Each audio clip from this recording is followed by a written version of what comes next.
the modulars, then we're going to have the same situation that we had this year, plus add another 75 students. Right.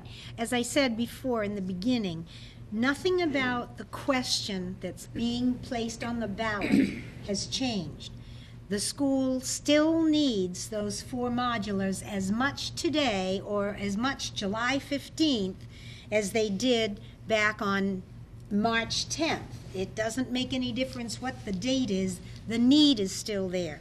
The town still has the need to repair the dam at Kingman's Pond. If we don't, we get fined hundreds of dollars. I don't know if it's $200 or if it's more. $500. $500 per day that it's not fixed. We have roads.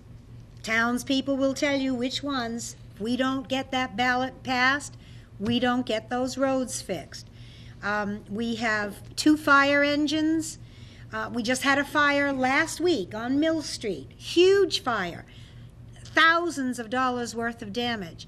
One of those fire engines right now is up on blocks. Had it been up on blocks on the day of the fire, we would have had to ask if there was any community that could have given us mutual aid, and many of the communities are no longer doing that because they have problems of their own. So we're pretty much fending for ourselves.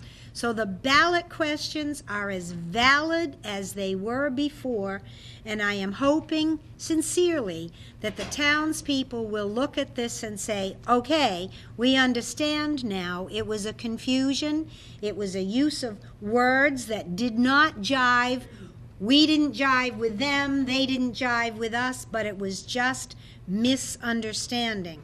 And we're hoping that come July 15th, that the sincerity of the people at the town meeting that said, yes, these are worthy things, and we pared them down from an original list of well over 10 million to the most important items to make it 3.2, 5 years exclusion, and we'll be done with it. So it's as important today, and it will be important July 15th. We're hoping that you can put the confusions aside and come through for your community.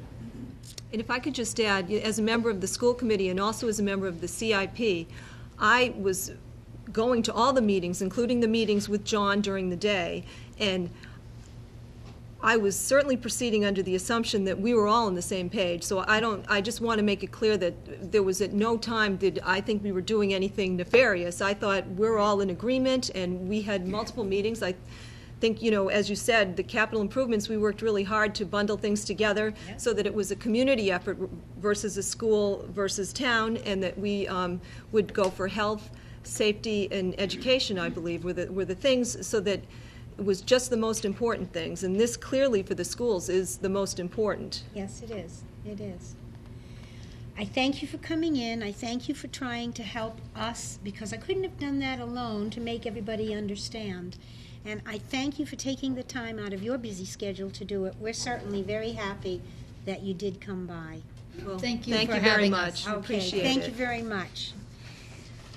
Okay, Peter Conti and the percussion group, you are next. You're on. George is talking to you. Oh, I didn't hear you. Are we just going to step forward now with this, and that's over for this subject? If you want to talk about it further, yes, it is, because our schedule is we're scheduled to go till 11 o'clock tonight. And if we're going to get the business done, I'm going to ask that you take whatever questions you want, go visit them at school committee, send them letters, send them emails, phone calls, send them to us, do the same thing. We'll get to them, but right now, tonight, we have a schedule and an agenda. The explanation has been made. There's not much more that we can do about it, and I'm going to go forward. Okay, Peter Conti and your group. I don't think that the forum here of this thing is for one person to sit here and speak for the entire board. I didn't speak for the entire You board. said All we did, didn't all we understand. spoke about was the line, that the timeline of things that happened and the use of words that were not understood. We can discuss it later, but George, not this moment. I didn't expect anything else. Thank you. You're welcome. Okay, can you all kind of squish together so that, I'm wondering, Martin, can you get them all on the television? Are they better over here? Yes. All right, no, he asked for them over there. All right. First of all, I'd like to add my absolute congratulations to this fine group of percussionists. And Peter, can you give me the exact title that they won? I'm going to defer that to Matt, because Matt's the director. Matt is the new director. Step forward, Matt. Okay. They won a Winter Guard International World Championship in the Scholastic Concert Open class. Wonderful. Well, I think you're due a little bit of applause.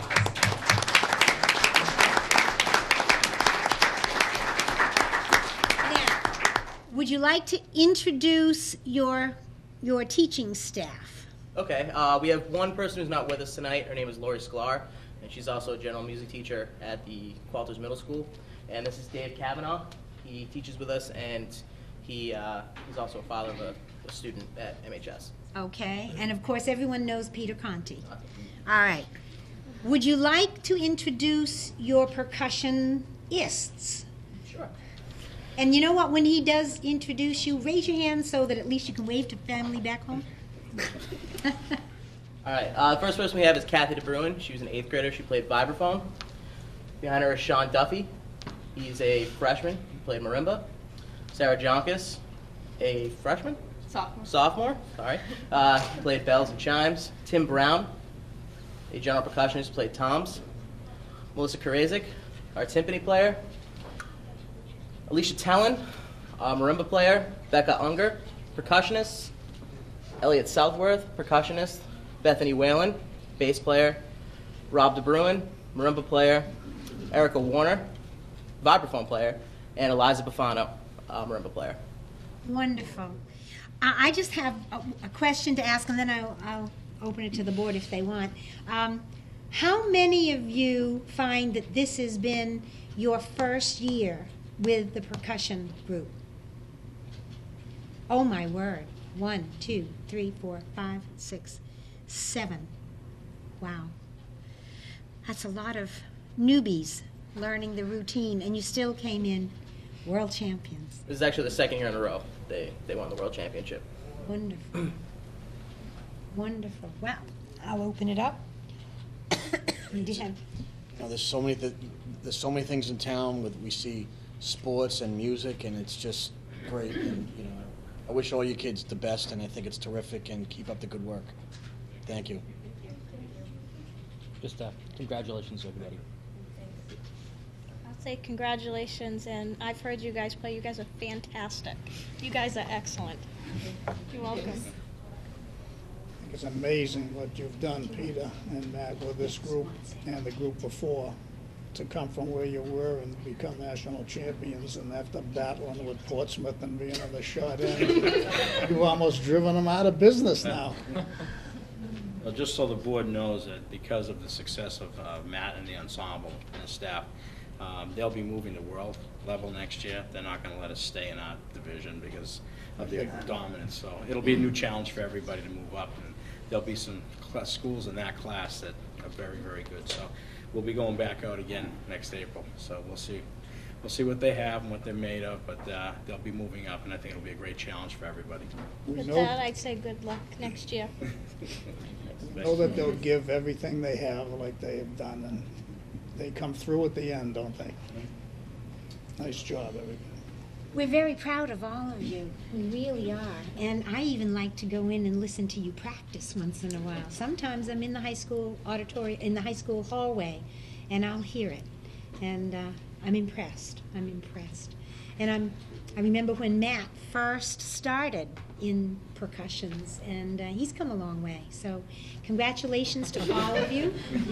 Good luck to all of you. And I wish staff and students alike pass that spirit on for the next year and go get them. Thank you so much for coming in.